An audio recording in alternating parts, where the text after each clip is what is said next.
ये साला কাপ নাম দো ভাই। এত বছর পর আরসিবি ফাইনাল জিতলো। 2011 ওয়ার্ল্ড কাপ হয়ে গেল, চ্যাম্পিয়ন্স ট্রফি হয়ে গেল, টি20 ওয়ার্ল্ড কাপ হয়ে গেল, কত কিনা জিতে গেছে বিরাট কোহলি। কিন্তু এই ট্রফিটা যেতে এতটা ইম্পর্টেন্ট ছিল ভাই, সেটা আমি লাস্ট 5 বলে বুঝলাম যখন বিরাট কোহলির চোখে জল এলো। ভাই এতটা ইম্পর্টেন্ট ছিল একটা আইপিএল ট্রফি। ভাই তুমি রেখে নাও, তোমার যদি এতটা ইম্পর্টেন্ট ছিল না, তুমি 1000টা ট্রফি রাখো ভাই, মানে কুরবান আছে এরকম 1000টা ট্রফি। দেখে মনটা শান্তি পেয়ে গেলাম ভাই, তৃপ্তি পেয়ে গেলাম। যাই হোক, আমার প্রথম রিয়াকশনটা আমি আগের ভিডিওতে বানিয়ে দিয়েছি।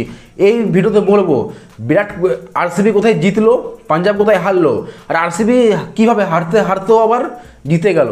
প্রথমে আরসিবি ব্যাট করতে এসে 190 রান টার্গেট দেয়, যেটা ওই পিচে যেখানে মাইকেল ক্লার্কের মতো যখন পিচ রিপোর্ট করতে এসেছিল, মাইকেল ক্লার্ক বলেছিল যে এটা 200 প্লাস পিচ, 200 কম পড়বে, এইভাবে বলেছিল। সেখানে আরসিবি করলো 190, পুরো পাটা উইকেট। যেখানে আরসিবির ব্যাটসম্যানগুলো বেশিরভাগ ব্যাটসম্যানই যেমন ময়ঙ্ক আগরওয়াল, রজত পাটিদার সবাই ওই 25, 26, 30 রান করেছে। সবচেয়ে হাইস্ট রান ছিল কে করেছিল, ওটা ছিল বিরাট কোহলি। কোনোভাবে আরসিবি 190 রান করে। তারপর আছে পাঞ্জাব ব্যাট করতে, সবাই একের পর এক ফেল হতে থাকে। পাঞ্জাবের 2 ওপেনার বাজে স্ট্রাইকের সাথে খেলতে থাকে। শ্রেয়স আইয়ার আউট হয়ে যায়। হ্যাঁ, জস ইংলিশ ভালো খেলেছে, শশাঙ্ক সিং 30 বলে 60 দেখাচ্ছে, খুব দারুণ। কিন্তু তখন পর্যন্ত খেলাটা মডার্ন হয়ে গেছে ভাই। খেলাটা শেষ তখন পর্যন্ত, যখন মারছে তখন খেলাটা শেষ হয়ে গেছে অলরেডি, ওরা হেরে গেছে পাঞ্জাব। তো ওটা কোনো ইম্পর্টেন্টই নেই, ঠিক। কিন্তু পাঞ্জাব হারলো কোথায় ম্যাচটা? পাঞ্জাব ম্যাচটা হারলো প্রথম 20 ওভার খুব ভালো বোলিং করেছে, প্রথম 20 ওভার খুব ভালো খেলেছে। কিন্তু যখন ব্যাটিং করতে নামলো, ফার্স্ট 2 ওভারে এবার বুঝে গেলাম যে পাঞ্জাব জিতবে না। কারণটা কি? ওদের ওপেনার দুজনেই 170, 180 স্ট্রাইকের সাথে ব্যাটিং করতে পুরো আইপিএলটা করেছে। আর ফাইনাল এসে পড়ে ব্যাস 120-22 স্ট্রাইকটা আই থিঙ্ক কালকে ব্যাটিং করেছে। তো যে নতুন প্লেয়ার একটা এক্সপিরিয়েন্স লাগে ভাই, ওটা কালকে প্রমাণিত হয়ে গেল যে একটা এক্সপিরিয়েন্স কতটা ইম্পর্টেন্ট, ওটা কালকে প্রমাণিত করে দিল ওরা। আর নার্ভাস হয়ে গেছিলো। আর কোচ, ক্যাপ্টেন কেউ কিছু বললো না যে ভাই টেনশন নিস না, নিজের খেলা খেলি যাক। যাই না বলেছে কিনা, ওরা প্রেশারটা ঝেলতে পেরেছে কিনা ওটা যাই না, কিন্তু ওদের নর্মাল নিজের খেলাটা সেটা খেলতে পারেনি। জস ইংলিশ যেটা খেললো, জস ইংলিশ খুব ভালো খেলছিল। তারপর শ্রেয়স আইয়ারও চলে গেল। চল, হতেই পারে, একটা ব্যাটসম্যানের খারাপ দিন হতেই পারে, আমি ওটা ভুল বলবো না। আমার ভুলটা ছিল এখানে যে তুমি স্টোনিসকে কেন নামালে না, যখন এত রান রেট চাই। আর যখন তোমার কাছে এক্সপিরিয়েন্স ব্যাটসম্যান নেই, শশাঙ্ক সিংয়ের মতো ব্যাটসম্যান আছে, ওদের মতো ব্যাটসম্যান আছে, তখন তুমি কেন নামালে না স্টোনিসকে? স্টোনিস হচ্ছে একটা অস্ট্রেলিয়ার প্লেয়ার, এত এক্সপিরিয়েন্স আছে ওর, তোকে নামানো উচিত ছিল। সবচেয়ে বড় মিস্টেক করলো যেটা শ্রেয়স আইয়ার, সেটা হলো এইখানে গেমটা হেরে গেল। প্রথমে তো হারলোই, ওপেনার যা করেছে, ইংলিশ কিছুটা সামলালো, কিন্তু তারপর ভাই স্টোনিস নামলো না, আমি বুঝে গেলাম ভাই একদম শেষ, একদম হেরেই গেল পুরোপুরি। আর হ্যাজেলউড যে কোনোদিন ফাইনাল হারেনি, সে দেখিয়ে দিল ভাই কেন হারেনি ফাইনাল আজ পর্যন্ত। ভুবনেশ্বর কুমার নিজের এক্সপিরিয়েন্স দেখিয়ে দিল ভাই কীভাবে বোলিং করতে হয়। ওই চাপের মুহূর্তে যখন স্টোনিস মারতে সেগুলো 6 মেরে দিয়েছিল, নেমে পড়ে 6 মারলো, কিন্তু তারপরে বলে আবার আউট স্টোনিস। এটা হচ্ছে এক্সপিরিয়েন্স ভাই, ভুবনেশ্বর কুমার এই এক্সপিরিয়েন্সটা, যেটা মানে। আর কুণাল পান্ডিয়ার এক্সপিরিয়েন্স ভাই, কুণাল পান্ডিয়া লিজেন্ড, মানে ওই জিতে দিল। আরসিবি যা খেলেছে না টপ, আরসিবির বলতে গেলে সবচেয়ে ভালো এবছর কুণাল পান্ডিয়া খেলেছে, মানে ম্যাচ উইনিং হিসাবে খেলেছে। ম্যাচ উইনার যাকে বলা যায় না, সেটা হচ্ছে কুণাল পান্ডিয়া। পুরো সিজনের কাউকে দেওয়া হয় না ট্রফি, তাহলে সেটা হচ্ছে ওই কুণাল পান্ডিয়াকে।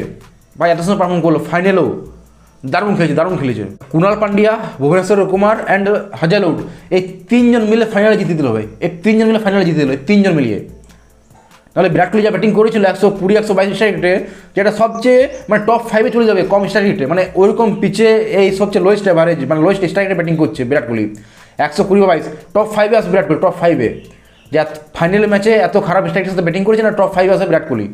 এতই খারাপ ব্যাটিং করেছে, যেখানে পাটা পিচ, যেখানে 220-30 করা উচিত, সেখানে 190 রান করলো। হ্যাঁ, বিরাট কোহলি ফ্যানদের খারাপ লাগতো তো, আই ডোন্ট কেয়ার। যদি আরসিবি হেরে যেত না, পুরোপুরি জিম্মেদারিটা বিরাট কোহলির ওপর হতো। যদি আরসিবি হেরে যেত তাহলে, কিন্তু আরসিবি জিতে গেল, কেউ কিছু বলবে না, আমি জানি এখন কেউ কিছু বলবে না। কারো মানে কেউ চায় না নিজের সাবস্ক্রাইব কম হোক বা কিছু হোক, বা অনেক বড় বড় ইউটিউবার আছে বা অনেক বড় বড় ক্রিকেটার আছে, বলবে না এটা।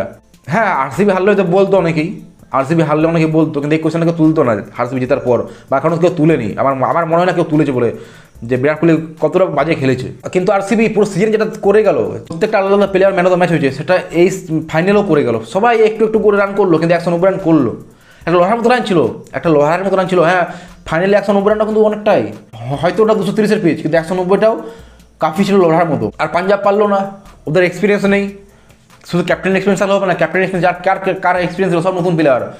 সব ইয়ংস্টার। শশাঙ্ক সিংকে দেখো, পাঞ্জাবের ওপেনার থেকে লাস্ট শেষ পর্যন্ত কারোর এক্সপিরিয়েন্স নেই, না ওমর যায়, না কাইল জেমিনসন, না এদিকে তোমার ওপেনার, কেবল মিডিল অর্ডারে কাজ ছিল experience Shreyas Iyer and Stoinis. কিন্তু শ্রেয়সের ক্যাপ্টেন্সি খারাপ করলো ওখানেই, পুরো সিজনটা শ্রেয়সের দারুণ ক্যাপ্টেন্সি করলো। আমার হিসাবে শ্রেয়সকে ইন্ডিয়ার ফিউচার ক্যাপ্টেন হিসেবে ভাবা উচিত মানে ক্যাপ্টেন দেওয়া উচিত। 2027 ওয়ার্ল্ড কাপটা আছে, ওয়ান ডে ওয়ার্ল্ড কাপটা শ্রেয়সকে ক্যাপ্টেন্সি করা উচিত। না দেয় তো ইন্ডিয়ার টিম এটা লস করবে, আমার হিসাবে ইন্ডিয়া টিম লস করবে। আইয়ারের ক্যাপ্টেন্সি দেওয়া উচিত, ও যেভাবে বোলারদের কাজে লাগিয়েছিল, যেভাবে ব্যাটসম্যান, আর এই টিমটাকে ফাইনাল নিয়ে গেল। আর এই টিমটাতে কে ছিল? টিমটাতে সব ইয়ংস্টার ভরে আছে প্রথম থেকে শেষ পর্যন্ত, কেবল আর্শদীপ সিং, শ্রেয়স আইয়ার, স্টোইনিস, আর এক্সপিরিয়েন্স নেই কারোর, না ব্যাটিংয়ে, না বোলিংয়ে, না অলরাউন্ডারে, না কোনো কিছুতে। ও কাইল জেমিনসন উইকেট নিচ্ছে, হ্যাঁ ভালো বোলার, কিন্তু বুমরার মতো বোলার নয়। অ্যাকচুয়ালি দেখতে গেলে দুটো টিমই ফাইনালে খারাপ খেলেছে, ফাইনালে যে খারাপ খেললো না, দুটো টিমই খারাপ খেলেছে। দুটো ফাইনালিস্ট, ওদেরকে যেমন খেলা উচিত, নিজের খেলাটা দেওয়া উচিত, সেরকম দুটো টিমে দেখাতে পারেনি। যাই হোক, আরসিবি জিতলো, দারুণ লাগলো। অ্যাটলিস্ট আমাকে বিরাট কোহলির জন্য ভাই খুবই ভালো লাগলো। 2011 যে ওয়ার্ল্ড কাপ জিতেছে, টি-20 ওয়ার্ল্ড কাপ জিতেছে, ওয়ান ডে ওয়ার্ল্ড কাপ জিতেছে, চ্যাম্পিয়ন্স ট্রফি জিতেছে, তার কাছে এতটা ইম্পর্টেন্ট। আর শ্রেয়সের টিমকে যদি বলি তো ভাই ওদের একটা ভালো হলো, খারাপ হয় না। শ্রেয়স তো জিতেছে অনেকবার, আর যেটা এক্সপিরিয়েন্স নেওয়া উচিত ছিল নতুন প্লেয়ারদেরকে, ইয়ংস্টার ওরা পেয়ে গেল। শ্রেয়স যেটা বললো পরে, আমাদের টিম ভালো খেলেছে, পরের বছর আবার ঘুরে আসবো, সেটা বললো। কিন্তু হ্যাঁ, এটা সত্যি কথা ভাই। কিন্তু ব্যাপার হচ্ছে না যে পরের বছর থেকে আস্তে আস্তে আইপিএলটা আবার টাফ হতেই যাবে। এখন 10 টিম খেলছে, পরে 12টা খেলবে, তারপর 14টা খেলবে, টিম বাড়তে থাকবে, কম্পিটিশন বাড়তে থাকবে। তো ভাই এটা পাঞ্জাবের খুব ভালো সুযোগ ছিল, যে বলুক না কেন, এটা খুবই ভালো সুযোগ ছিল। পাঞ্জাব যদি নিজের খেলা খেলতো, ওপেনার যেমন খেলে এসেছিল 70-80 স্ট্রাইক রেটে, প্রত্যেকটা ম্যাচ ওইভাবে যদি খেলতো, তাহলে তো পাঞ্জাবের কাছে ট্রফি থাকতো, বা স্টোনিসকে যদি নামাতো 5-এ। শ্রেয়স যখন আউট হলো তখন স্টোনিস নামা উচিত ছিল, ওই একটা এক্সপিরিয়েন্স প্লেয়ার ছিল, ও জানতো খেলাটা আমি কী করে নিয়ে যাবো। যাই হোক, এবার বাঁচলো কে তাহলে? পাঞ্জাব অ্যান্ড দিল্লি, যে এখনও পর্যন্ত ট্রফি জিতেনি। দেখা যাক নেক্সট ইয়ার কী হচ্ছে, কে জিতছে। চলো ভাই, ভিডিও ভালো লাগলে লাইক সাবস্ক্রাইব করে দিও। দেখা হচ্ছে পরের ভিডিওতে। Bye bye, take care, see you.